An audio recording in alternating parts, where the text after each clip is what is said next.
Are you a genius? Good evening, folks, and welcome back to another episode of Silver Dad Knows. Remember, always live with no edits. If this is your first time here, hit that subscribe button now, as you're going to like what I'm about to say.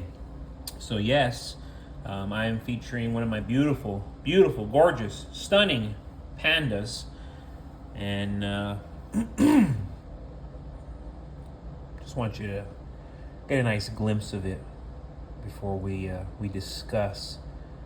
Just observe its beauty. The detail. So these silver pandas were first minted in 1983. The first 3 years of mintage were in proof quality condition and had a limited mintage of 10,000 pieces for each year. No silver pandas were struck in 1986, but they have been minted every year since then. Each year, and this is very important, the design of the panda changes, making them highly collectible. The only year they didn't change the design was in 2002, which they actually used the exact same design that they had used in 2001. The People's Republic of China issues and guarantees the quality of each silver panda, and these coins are minted from several mints each year. Right now, I am currently seeing these 2016s as low as $45 with free shipping. Now, interestingly enough, I do want to bring this up because it's important. Up until recently, I had not put these pandas up there with my Libertads, my American Eagles, my Britannias, my Maple Leafs.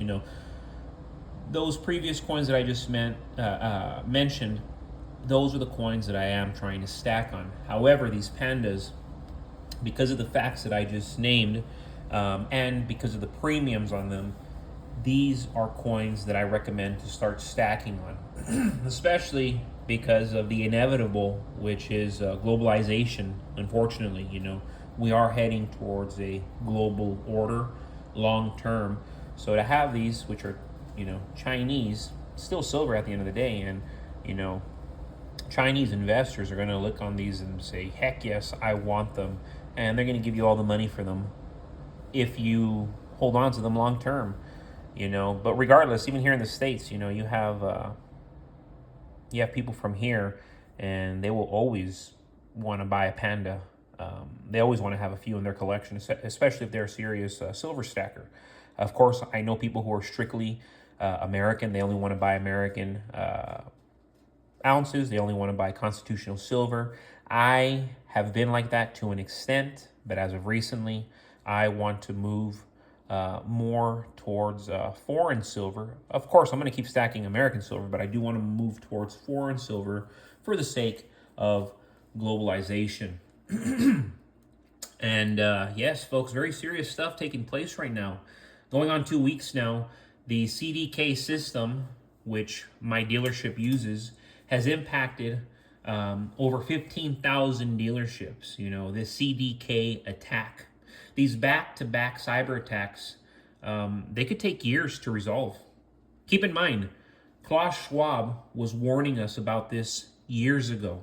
Literally years ago. I even did a thesis on the topic of the Great Reset, and I did this my last year before I thought I was going to go to law school. But anyways, yes,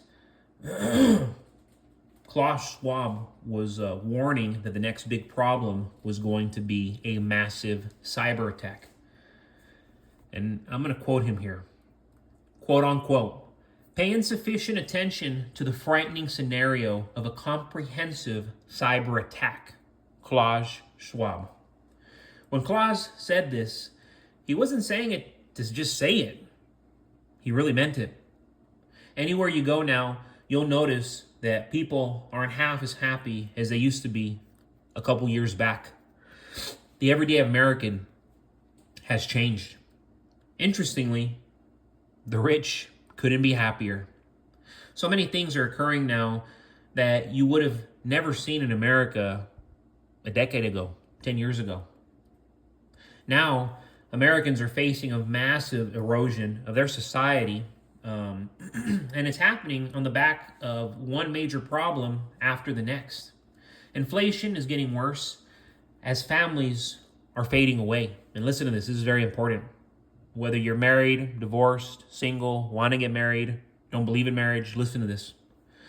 People don't understand that when they get divorced, their net worths are immediately cut in half. And this has drastic financial consequences long term for most. Not all, but for most. Imagine being married with two incomes. Two good incomes. You own a house, and boom, you get divorced. Now you have less money and have to buy another place to own or rent as the cost of living is sky high. That's how entire families go broke. This is happening all throughout America, but people have been forgetting these last decades especially. Oh, you're divorced? Whatever. But they don't understand what's happening to these people financially. I mean, it's horrific. The constant narrative that's told to unhappy married couples is the best scenario is for there to be more division. Inevitably, this is not just division from spouses, but division for children from their parents. Take a step back. Who are the real winners? The rich. Because as the poor and middle classes continue to erode themselves away, where is their wealth flowing? It's flowing to the top, from the middle class, from the bottom, straight to the top. It won't just be cyber attacks. It'll be layoffs. It'll be defaults on bills, and people won't be able to get loans. The beneficiary to all this will be the 1%. It doesn't take a genius to see what's going on. Drive through any American city today. You'll notice a change in attitude with everyone. People are struggling more and more. We're seeing more homelessness, more RVs parked on the side of the roads, and more stress in individuals, all together. What's sad about everything is that America was built on the middle class. Most people work for family-owned private businesses, but that's all going to change. And it's a perfect scenario for large corporations who are going to be able to gather market share. And as the middle class and poor can't afford to survive, they're just going to start buying up all their stuff and renting it back to them. It's beautiful for them, horrible for everybody else. And yes, guys, before I get even more carried away, because that topic bothers me so much, we have an 1886 Morgan dollar right here. From 1794 to 1878, the U.S. Mint never made large numbers of silver dollars. This was due to the fact that the Spanish pieces of 8 were still legal tender in the U.S. up to 1859. And not many more silver dollars were required to fuel commerce. In 1873, a panic gripped the nation. This was an economic contraction, and many would consider it a depression in today's standards. Due to the slowdown in commerce, some members of Congress pushed for the mint to strike a new silver dollar. They felt that by getting these large coins into the hands of Americans, the economy would pick up. So Congress passed the Bland-Allison Act in 1878. The law required the U.S. Mint to buy several $1 million worth of silver every month and strike it into silver dollars. Mint engravers Charles Morgan, which we all know about, designed the new dollar coin. It came to be known as the Morgan Silver Dollar from 1878 to 1904, and then again in 1921. Millions of Morgan dollars were minted at several mints around the country. Production of silver dollars broke all records at the Philadelphia Mint in 1886 as nearly 20 million Morgans were coined. So yes, beautiful, beautiful coin. Beautiful piece I love, and I'm proud to own it. I actually inherited that round from my grandfather. God bless him. And yes, folks, without further ado, my third novel, as you know, it has already been released. Sales have been doing well. And right now, my paperback is actually on special. So if you don't like to be all digital and you want to be old school the way I am, you want to have a paperback, a hardcover, my paperbacks are still under $10. That's on special right now because in about a week, about 10 days, I am going to raise it to about $13, $14. So not a crazy raise, but right. If you can save yourself $6-7, I mean, that's a big deal. But yes, folks, this is my third novel. You can go to my description. It'll take you to this link. And then, of course, I have my other books. I've written comedies. I've written crime thrillers.